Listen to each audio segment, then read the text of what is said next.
আমার নাম রফিকুল শেখ, আমি শহীদ ঝুমতু আলী শেখের বড় দাদা। আমি বললাম যে ফৌজের উপর ভরসা রাখেন, আর ফৌজ ভারতীয় সেনার উপর ভরসা রাখেন। ভারতীয় সেনা যে কারবাই করবে কাউকে বলে করে না, আর ভারতীয় সেনা সেই কারবাই করেছে, তার উচিত জবাব দিয়েছে।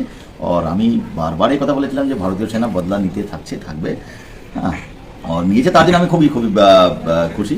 আর আমাদের ভারত সরকারের কাছে আমি খুবই খুশি, ঠিক আছে, যেটা ওরা হ্যান্ডেলিং করেছে আর ভারতীয় সেনার উপর ভরসা করেছে। স্ট্রাইকের কথা আমি সকালেই জানতে পারলাম। আমার কাছ থেকে আমি কিছু ইনফরমেশন পেয়েছিলাম, আমার বন্ধুবান্ধব আছে, আমি অলরেডি সেনাতে আছি, তো হয়তো সেই সূত্রে জানতে। তাছাড়া টিভিতে, মোবাইলে, সোশ্যাল মিডিয়াতে দেখছি, সকাল থেকে আমি টিভিতে দেখছি, হ্যাঁ, যেটা মোটামুটি আতঙ্কবাদী যে সংগঠন তার ঠিকানা ধ্বস্ত করেছে। তার জন্য অশেষ ধন্যবাদ। ভারতীয় সেনার উপর গর্ব।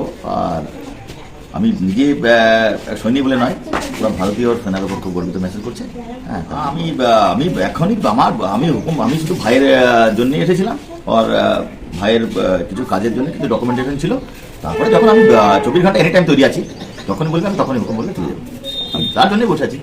হ্যাঁ, আমি প্রথমে কথা বলেছি, দেশ আমার আগে, তারপরে পরিবারের কাজ চলবে। আর পরিবারের কাজ করার জন্য আছে প্রশাসন আছে, হ্যাঁ, আর সরকার আছে, সাথ দিচ্ছে, ওদের আশা করি তারা। ভারতীয় সেনার জন্য আমি যতটা বলবো সেটাই কম। হ্যাঁ, আর আমি নিজে সৈনিক হয়ে, আমি সৈনিকের হয়ে নিজে, আমি সৈনিকের ওপর গর্ব আমি করবো না, সেটা জনতা জানবে, পুরো ভারতীয় জনতা বলছে। হ্যাঁ, সেই হিসাবে পুরো জনতার উপর নির্ভর করছে যে ভারতীয় সেনার উপর কতটা গর্ব, সেটা জানি।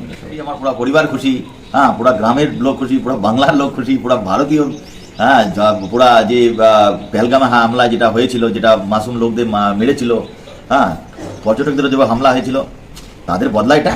আর সেই জন্য পুরো ভারতবাসী এইটাই যে অপারেশন সিন্দুরটা দিয়েছে। হ্যাঁ, কারণ সিন্দুর একটা, আপনারা দেখেছেন যখন একটা সৈনিক শহীদ হয়ে যায়, তার সদ্য বিধবা স্ত্রীর সিন্দুর, হয়তো সেই জানে, তার স্ত্রী জানে যে সিন্দুরের মহত্বটা কত, তার ভ্যালুটা কত। তো সেই হিসাবে নামটা একজাক্টলি ফিট।